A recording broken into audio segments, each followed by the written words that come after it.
যারা USA, UK, Australia অথবা ইউরোপের বিভিন্ন দেশ থেকে রিজেক্ট হয়েছেন, যাদের আইএলটিএস স্কোর কম অথবা আইএলটিএস স্কোর নাই, তারা কিন্তু চাইলে আগে মালয়েশিয়াতে চলে আসতে পারেন।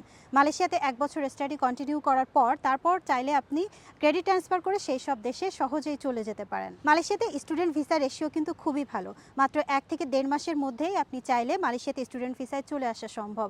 আপনি যদি ব্যাচেলরের স্টুডেন্ট থাকেন অথবা ডিপ্লোমা অথবা ফাউন্ডেশনের থাকেন, আপনি একা চলে আসতে পারবেন এবং স্পাউস সহ আসতে হলে মাস্টার্সে এবং পিএইচডি প্রোগ্রামে আসতে হবে। অন্যান্য দেশের তুলনায় মালয়েশিয়াতে কিন্তু অনেক কম খরচে স্টুডেন্ট ভিসাতে আসা যায়। নেক্সট ইনটেক হচ্ছে সেপ্টেম্বর, অক্টোবর।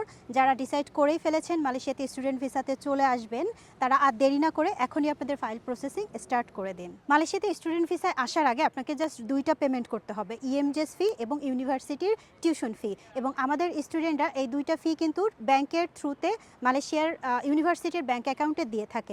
আমরা আমাদের স্টুডেন্টদের এয়ারপোর্ট পিক আপ, মালয়েশিয়াতে বাসা নিয়ে দেওয়া, ইউনিভার্সিটির মেডিকেল, ইউনিভার্সিটির রেজিস্ট্রেশন, এই সমস্ত ব্যাপারে ফ্রি সার্ভিস দিয়ে থাকি। তাই এগুলো নিয়ে চিন্তার কোনো কারণ নেই। যারা নেক্সট ইনটেকে মালয়েশিয়াতে স্টুডেন্ট ভিসাতে আসতে চান, তারা আমাদের সাথে সরাসরি যোগাযোগ করতে পারেন, আমাদের হোয়াটসঅ্যাপ নাম্বারেও যোগাযোগ করতে পারেন, আমাদের ফেসবুক পেজেও নক দিতে পারেন।